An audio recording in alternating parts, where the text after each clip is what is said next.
السلام علیکم، سنہری باتیں ود مومنہ۔ آج میں آپ کی خدمت میں پھر حاضر ہوں ایک نئے ٹاپک کے ساتھ۔ امید ہے کہ آپ سب لوگ بالکل ٹھیک ہوں گے اور خیریت سے ہوں گے۔ آج میں آپ سے دجال کی سواری یعنی دجال کے فتنے کے بارے میں بات کرنے لگی ہوں، جس کو سننا اور جاننا ہم سب کے لیے بہت لازمی ہے، اور ہم سب کے پاس ایسی معلومات ہونا بھی لازمی ہے جو جاننے سے پہلے آپ میرے چینل کو سبسکرائب کریں اور بیل آئیکن کے بٹن کو دبانا مت بھولیے گا۔ قیامت کا سب سے عظیم فتنہ فتنہ دجال ہے۔ وہ وقت جب ظاہر ہوگا تو ایک خاص قسم کی سواری پر دجال سوار ہو کر نکلے گا۔ اس کی سواری میں کس طرح کی قوت ہوگی اور کیا دجال کی اس سواری کا تعلق آج کے جدید دور سے ہے؟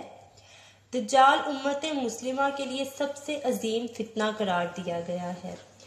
حضرت آدم علیہ السلام کی تخلیق سے لے کر قیامت قائم ہونے تک کوئی بھی فتنہ دجال کے فتنے سے بڑھ کر نہیں ہے۔ دجال سے متعلق ہم مسلمانوں کے پاس جو معتبر ترین ذرائع ہیں وہ نبی کریم صلی اللہ علیہ وآلہ وسلم کی احادیث مبارکہ ہیں، جن کی روشنی میں ہم یہ جان سکتے ہیں کہ دجال کے پاس کس طرح کی قوت ہوگی اور ان شیطانی قوتوں سے دجال کس طرح کی تباہی مچا سکتا ہے۔ لہٰذا احادیث کی کتابوں میں حضرت ابن عباس، حضرت عبداللہ ابن مسعود اور حضرت ابن عمر رضی اللہ عنہ سے دجال کی مخصوص سواری کے متعلق احادیث روایت کی گئی ہیں، جن کا مجموعہ یہ ہے کہ دجال اس وقت نمودار ہوگا جب لوگوں کی ایمانی حالت بہت کمزور ہو چکی ہوگی۔ دجال دنیا میں 40 دن گھومے گا۔ ان 40 دنوں میں ایک دن ایک سال کے برابر ہوگا، اور دجال ایک چمکدار گدھے پر سوار ہو کر نکلے گا جس کے دونوں کانوں کے درمیان کا فاصلہ 40 ہاتھ ہوگا۔ دجال اپنی اس سواری پر سوار ہو کر سمندر میں اس طرح داخل ہو جائے گا جیسے گھوڑ سوار اپنے گھوڑے پر سوار ہو کر تنگ ندی میں داخل ہو جاتا ہے۔ اس کے لیے زمین سمیٹ دی جائے گی، یعنی وہ بہت تیز رفتاری سے سفر کرے گا۔ وہ سورج کے غروب ہونے کے مقام پر سورج سے بھی پہلے پہنچ جائے گا۔ سمندر کا پانی اس کے ٹخنوں تک پہنچے گا۔ دجال کے پاس 70,000 کی فوج ہوگی، جن کے اوپر سبز چادریں ہوں گی، یہاں تک کہ وہ ابو المراق کے ٹیلے پر آ کر ٹھہر جائیں گے۔ دجال ایسی بلند آواز دے کر سب کو بلائے گا کہ اس کو زمین و آسمان کے درمیان ساری مخلوق سنے گی۔ دجال ان لوگوں سے کہے گا کہ تم سب لوگ میری عبادت کرو، میں تمہارا رب ہوں۔ اس موقع پر رسول اللہ صلی اللہ علیہ وآلہ وسلم نے فرمایا، تمہیں یہ پتہ ہو کہ تمہارا رب ایک آنکھ والا نہیں ہو سکتا، بھلا وہ دوسروں کو آنکھیں دینے والا خود بینائی سے کیسے محروم رہ سکتا ہے؟ اس بدبخت دجال کے ماتھے پر کافر لکھا ہوگا، جسے صرف مومن ہی پڑھ سکے گا اور اسے پہچان لے گا۔ دجال اپنے گدھے پر سوار ہو کر ساری زمین پر گھومے گا۔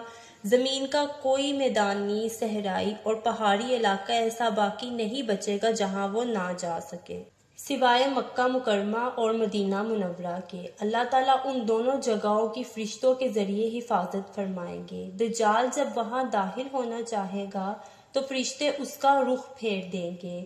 یہ ایک عظیم الشان پیشن گوئی ہے جس میں دجال کی ایک عجیب و غریب سواری کی طرف اشارہ ہے، جو آخری زمانے میں ظاہر ہوگی، اور اس کی وجہ سے سفر میں آسانی پیدا ہو جائے گی۔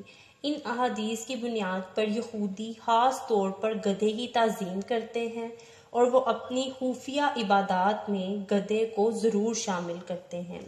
بعض لوگوں کا یہ دعویٰ ہے کہ اپنی عبادات کے دن خفیہ طور پر یہودی ایک گدھے کو اٹھا کر بیت المقدس میں لے جاتے ہیں، جہاں مختلف رسم و رواج کے مطابق اس گدھے کو سجایا جاتا ہے۔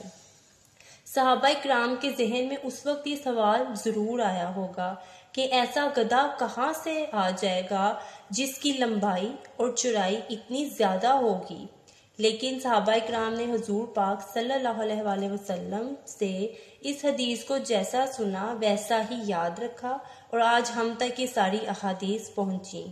علماء کرام کا کہنا ہے کہ اگر ہم یہ کہیں کہ قیامت کے قریب ایسا گدھا پیدا ہو جائے گا اور یہ صفات اس میں پائی جائیں گی تو یہ بات ناممکن نظر آتی ہے۔ پھر سوال یہ بھی ہے کہ دنیا میں وہ گدھی کہاں سے آئے گی جو اس قسم کا عجیب و غریب گدھا جنے گی، جو دجال کی خوفناک قسم کی سواری بنے گا اور سمندر کا پانی بھی اس کے ٹخنوں تک آئے گا۔ یہ بات ہماری سوچوں سے دور ہے۔ کچھ محققین کی رائے کے مطابق دجال کی سواری کے لیے حدیث میں لفظ دابہ یا جانور کا لفظ استعمال کیا گیا ہے اور وہ کسی بھی طرح کی سواری ہو سکتی ہے۔ لہٰذا محققین کی رائے کے مطابق ممکن ہے کہ دجال کی وہ سواری اڑن تشتری یا جدید ہوائی جہاز کی کوئی ایڈوانس شکل ہو۔